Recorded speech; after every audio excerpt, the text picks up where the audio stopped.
Përshëndetje të nderuar shikues të Infodes, mirë se po takohemi edhe sonte. Fillimisht do të njihemi titujt kryesorë që kanë karakterizuar ditën e sotme. Presidentja e vendit Vjosa Osmani ka takuar sot kryepresidentin e Turqisë, pra atje ka zhvilluar një takim, siç kanë njoftuar ata, pra po vazhdohet takimi i tyre në kuadër të takimeve që po vijnë presidentja e vendit, ku mbështet edhe nga Turqia sa i përket politikave të Kosovës. Po ashtu, sot është mbajtur protesta sa i përket shtrejtimit të rrymës, ku pra u mor vendim që të shtrejtohet për 16%, pati reagime nga shumë akter vendor, po ashtu edhe nga njohës të çështjeve që kanë të bëjnë me ekonominë në vend. Pati një numër goxha të madh të qytetarëve të mbledhur sa i përket për të kundërshtuar çështjen e shtrejtimit të energjisë elektrike. Po për më shumë tema do të kemi të ftuar edhe të ftuarit në studio. Njohësit e çështjeve të ekonomisë, po ashtu do të flasim edhe për çështjen e formimit të komunës së Boshnjakëve. Ju lëm në fillim të njihemi me titujt të lajmeve duke u kthyer përsëri në studio. Presidentja Vjosa Osmani është takuar me homologun e saj turk Recep Tayyip Erdogan. Në një postim në Facebook, ajo ka thënë se Erdogan është lider që i qëndroi Kosovës pranë gjithmonë, në çdo sfidë e në çdo sukses. Ai është një zë i fuqishëm i miqësisë dhe vizionit të përbashkët, një mik i dëshmuar i Kosovës, një zë i fuqishëm për të drejtën tonë dhe një shtyllë e fortë mbështetje në çdo etapë të shtetëndërtimit. Turqia është dhe do të mbetet një partner kyç për paqen, sigurinë dhe zhvillimin rajonal. Marrëdhëniet tona janë më shumë se miqësi, janë një partneritet i ndërtuar mbi besimin, respektin dhe vizionin e përbashkët për të ardhmen, tha Osmani.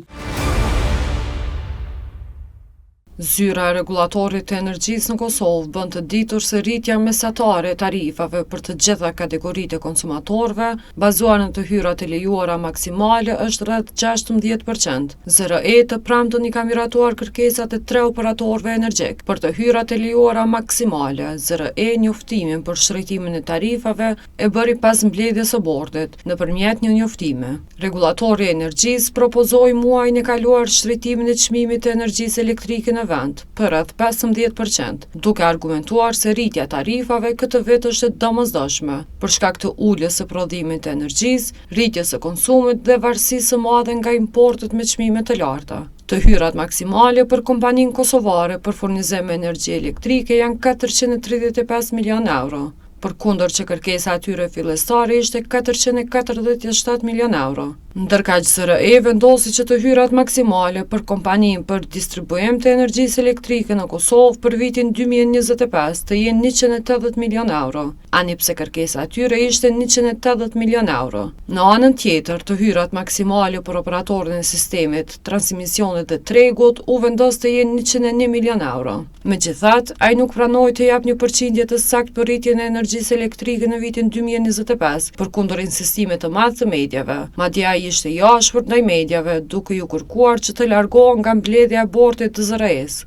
Do të është mirë me potencu që kërkesa e OSSH-s, këtë rast kërkesa e KEC-it ka qenë dikun rreth 214 milion euro, mirë po pas vlerësimit nga ana e ZRE-s, kjo vlerë ose kjo kërkesë është zbrit nga 214 milion euro në 180 milion euro pas shqyrtimit nga ana e Statit. Në raportin konsultativ dhe pas përgjigjen komente si version final, kërkesa ka qenë dikun rreth 447 milion euro, mirë po pas vlerësimit të Statit, në këtë proces kemi orë në vlerën prej 435 milion euro, pas diskutimeve që kemi pasur me gjitha partë interesit. Ndërkaq drejtori menaxhues i ZRE-s, Petrit Pepa, i tregoi shkaktarët që sipas tij po rritet kostoja e shërbimit të energjisë elektrike. I kemi 4 shkaktarë që kanë ndiku në rritjen e kostit të shërbimit, domethënë janë ndryshimet në kostet e blerjeve të energjisë elektrike nga furnizuesi me shërbim universal, ndryshimet në kostet e blerjes të energjisë nga operatori i sistemit të shpërndarjes, parashikimi i çmimeve të energjisë nga importi për vitin 2025 dhe parashikimit për kostet e shërbimeve ndihmëse për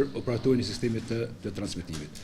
Duhet ta theksojmë se në vlerësimet për vitin 2025 është parashikuar edhe import, duke ditë edhe duke pas parasysh që njësitë gjeneruese janë në planifikim të mirëmbajtjes. Pavarësisht insistimeve të gazetarëve në lidhje me përqindjen e rritjes së çmimit të energjisë, Pepaj nuk pranoi pyetjet e gazetarëve. Nuk ka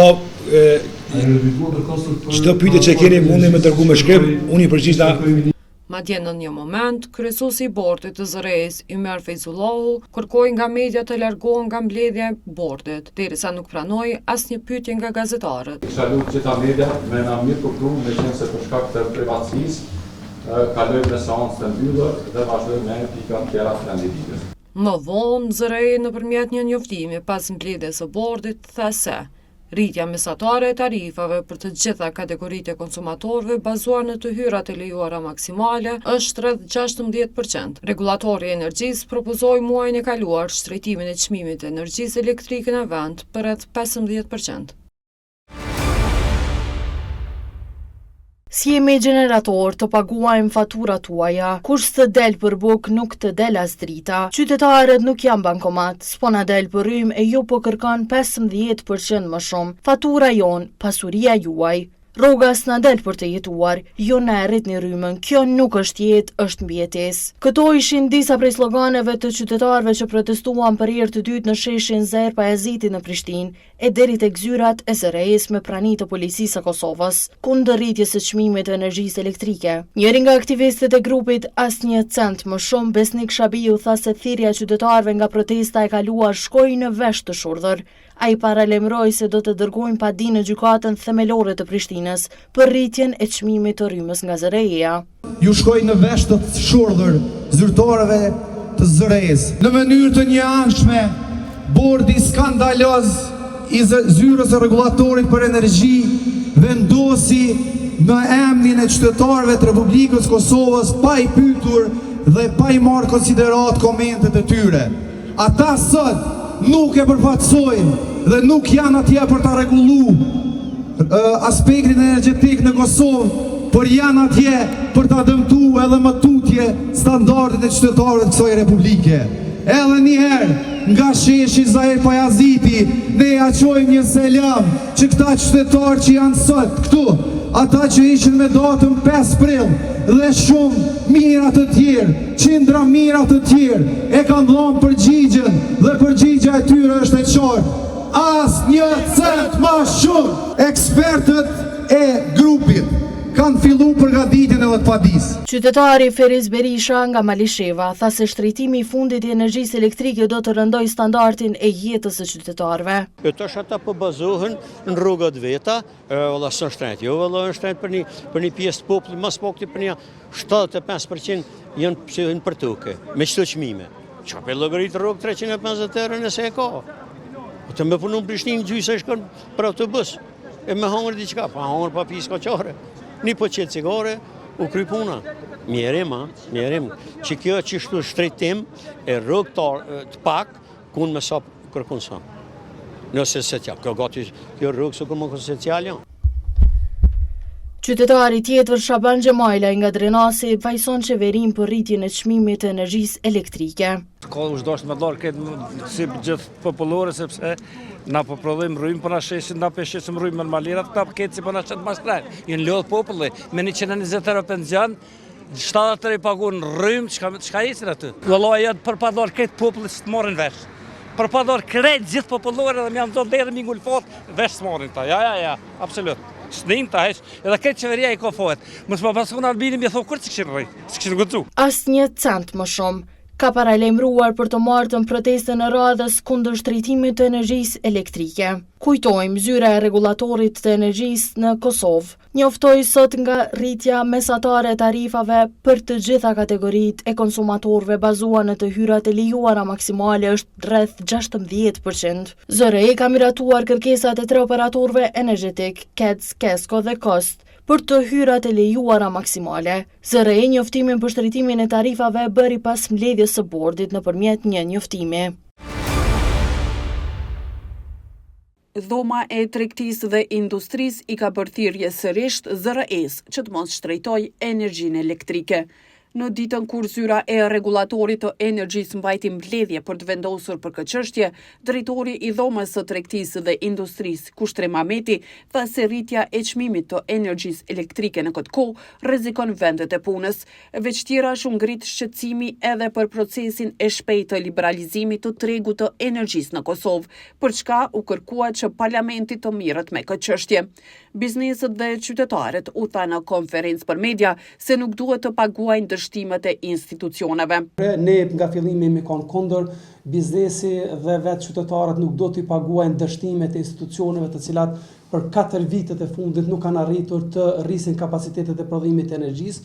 Domani kemi këto bloqe të vjetra siç i kemi në situata jashtëzakonisht të vështira duke punuar, kemi para dhe dje ramen e njërit blok i cili pastaj shkaktoi telashe, kemi gati se për çdo ditë njoftime nga Kesko që po rritet vazhdimisht kërkesa për import të energjisë elektrike dhe çmimet e tyre po shkojnë deri në miliona euro.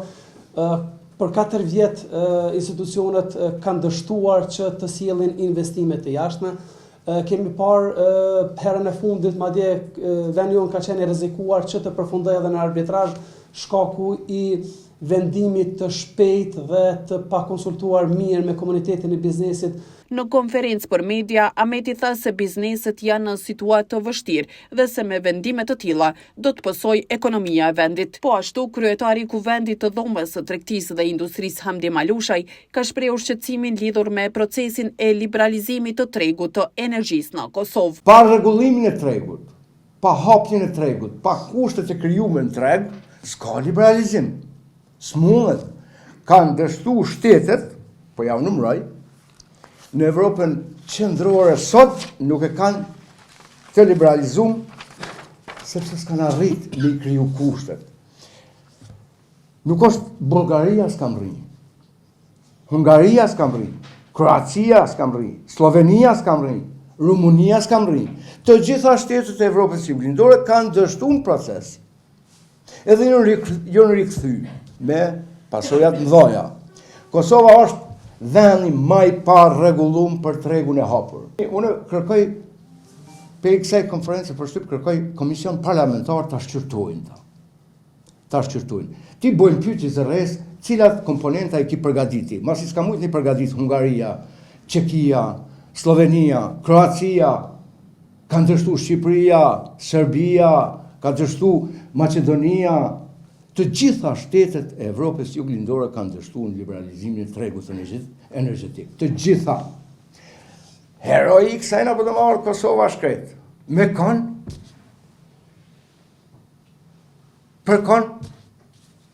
për cilin qëllim. Ai kërkoi që komisioni parlamentar ta shqyrtoj procesin e liberalizimit të tregut të energjisë në Kosovë. Kërkesa e zyrës së rregullatorit të energjisë është që bizneset me mbi 50 punëtor ose mbi 10 milion euro qarkullim të detyrohen të kalojnë në treg të hapur. Avni Dehari nga lëvizja Vetëvendosje është regjistruar si deputet i Kuvendit të Kosovës. Dehari tha se vetëvendosje me çdo që bën qeverinë e re për të është njësoj.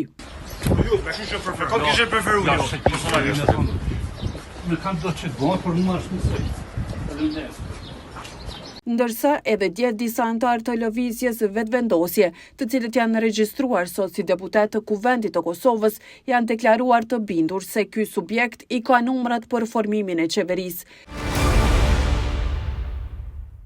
Deputetët e zgjedhur të Partisë Demokratike të Kosovës kanë arritur në Kuvendin e Kosovës për të regjistruar si deputet të legjislaturës së nëntë. Aty u pa edhe kryetari i PDK-s Memblik Krasniqi, i cili është pyetur nëse ka marrë ftesë për ndonjë takim me kryetarin e lëvizjes Vetëvendosje, Albin Kurti, derisa shtoi se po presin nëse ai mund ta themelojë qeverinë e re. Është një rodhë shumë normale e legitimitetit që në një rast që i pari dështon, atëherë i dyti e merr mandatin. Presidenta do duhej në rast të shtimit të zotit Kurti si i parin këto zgjedhje, me naftu neve për me mandatu një kandidat. Ne kemi mandatu në Bedri Hamzën dhe Bedri Hamza jam i bindur që është për te një figurë partijake politike, një figurë e pranueshme edhe për parti tjera, por edhe për qytetarët në përgjithësi, pa dallim të votave që i kanë dhënë me datën në shkurt. Jam i bindur që kishim me arrit me I vendos interesat e vendit për të interesave dhe kërkesave partijake që mund të kenë parti. Ai shtoi se nëse Kurti dështon ta themelojë qeverinë e re, ata si partia e dytë janë të gatshëm. Siç u kemi njoftuar, ne kemi komunikim të vazhdueshëm me partitë opozitore dhe besoj shumë që duke respektuar rendin kushtetues, hapat kushtetues, në momentin që një gjë e tillë do të merr validitetin legal pas dështimit potencial, po I them, të partisë së parë me themelu qeverinë e re, ne shumë shpejt besoj do të jemi të gatshëm me I ofru qytetarëve dhe vendit një qeveri tjetër. Ai derisa hynte në Kuvendin e Kosovës është pyetur dhe sa I përket pozitës së presidentes. Shumë herët më vjen president. 19 muaj mandati kanë me presidentës aktuale. Sigur të mirëshim vesh shpejt për me themelu një qeveri të re, të hequr nga Bedri Hamza, më merr mendja që në proces janë 10 muaj, 19 muaj, të cilat do të sillen në situatë të re. Gjatë ditës së djeshme si deputet të Kuvendit të Kosovës janë regjistruar deputetët e zgjedhur nga partia e parë që doli në zgjedhjet e 9 shkurtit, lëvizja vetvendosje.